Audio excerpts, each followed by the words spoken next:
You said like 1.3, 2?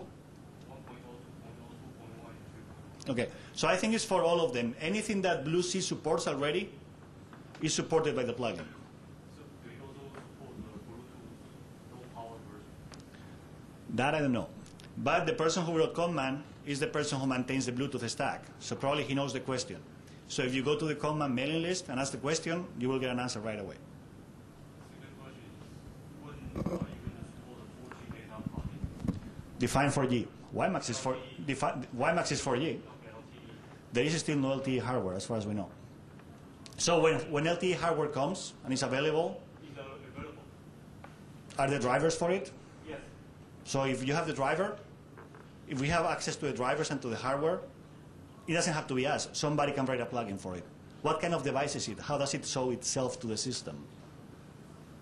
How does the 4G device show itself to the system? It looks as an Ethernet device, or is it just a new type of device, completely new? So a new type.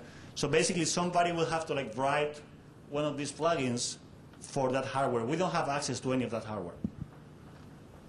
But it doesn't have to be us who writes it. Like the company who sells the hardware can write the plugin, and we will very gratefully take it and put it on command.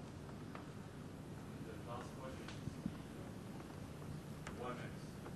WiMAX plugin you support? Okay. For the worldwide, or you support the US, or you support Taiwan? So for WiMAX, we support anything.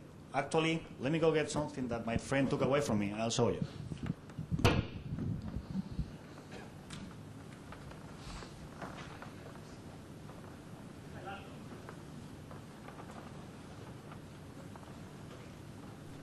So this here is an Acer netbook. It's running Moblin, and it has a WiMAX card inside. It has the Intel WiMAX card. And this is now connecting to VMAX here, to the test network that is being deployed in Taiwan. And I'm going to try to show you, if I don't break anything first.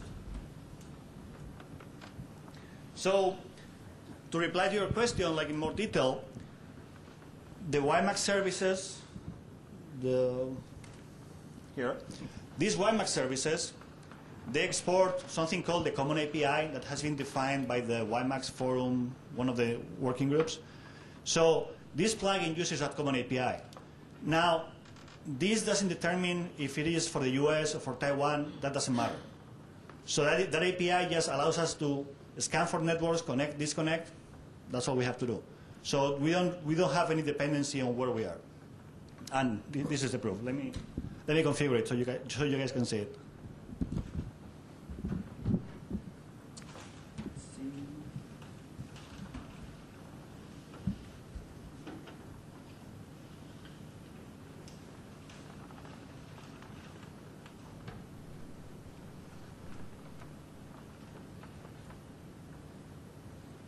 This keyboard is too small for me.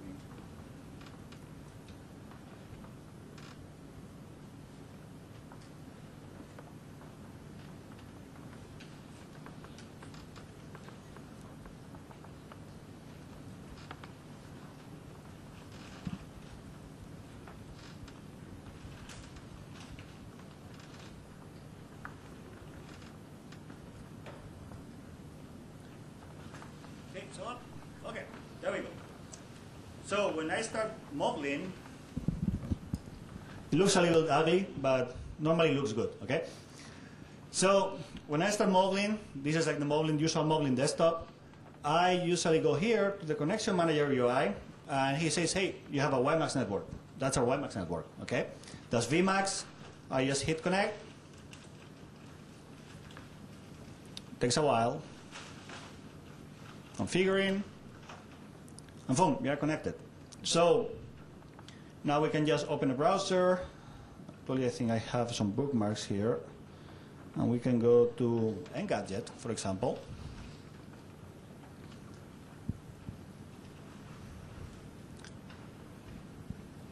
And if nothing wrong happens, it will work. So this, as I say, this is the WiMAX network here in Taiwan. And the WiMAX network in Taiwan is not much different to the WiMAX network in the US. In Portland, where I live, we have Clearwire, and it works exactly the same. The only thing is when I click the connection manager, instead of VMAX, I see Clearwire. That's it. So other than, as long as your WiMAX service is configured, the WiMAX plugin is going to be able to pick it up and connect you to a network. There is no specific configuration you have to do in command for it. Did that answer the question properly? Okay, great. Any more questions regarding that? Wi-Fi is So the question was the Wi-Fi. If the Wi-Fi is 802.11a, we support any kind of Wi-Fi's. We don't have any. If the underlying driver supports A, B, C, D, whatever, we support that. Command doesn't make any requirements on that. Okay, so I'm going to disconnect this back and put my laptop. So actually, with this, I've been driving around Taipei on the taxi, doing video conference with Skype with my wife. It's really nice. The taxi driver was asking me, like, what are you doing?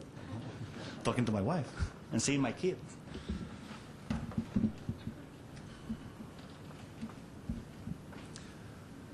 Okay, so let's go back to command. So any more questions on the plugins? There's a question here, another question there. Oh, wireless projectors. Well, that's a different thing. So wireless projectors, the ones I know for now, they are based on display link technology. Are those the ones you're asking about?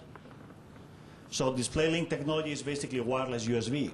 So wireless USB is covered over a different umbrella. It's not covered by command. Command only deals with network technologies. Now, yes, you can do networking over wireless USB, which would count as wireless networking, but it's not exactly the same. Okay?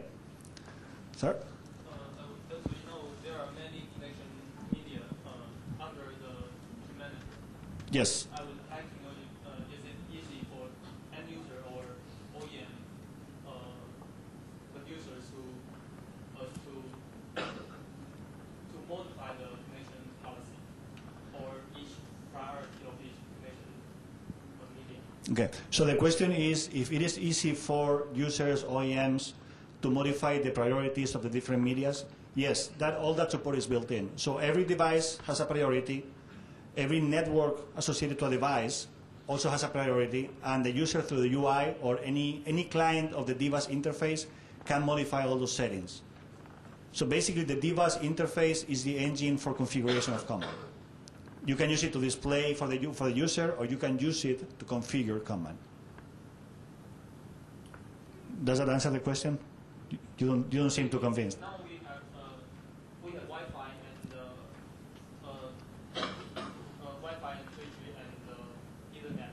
Uh-huh. And is it easy to configure which one we should use first? Yes. Basically, by changing the priorities of the different devices, you can tell who goes first. Then, of course, command comes with defaults. Like by default, if you only have a single Wi-Fi card, for example, and it detects many networks, it's going to try to connect to the one with the highest signal strength and the one that is protected. If you have a password. If you don't have a password, he will look for one without a password. So he will make some decisions by default, but you can always modify that behavior by accessing through the device API. Another question. The 3G data plugin for GSM optics. I think it is. I've seen some CDMA cards that basically look like a 3G device. And actually, I'm kind of like lying here a little bit, because the 3G data plugin is not a single plugin. There are different plugins for different hardware, but we collectively call them 3G because they're all 3G.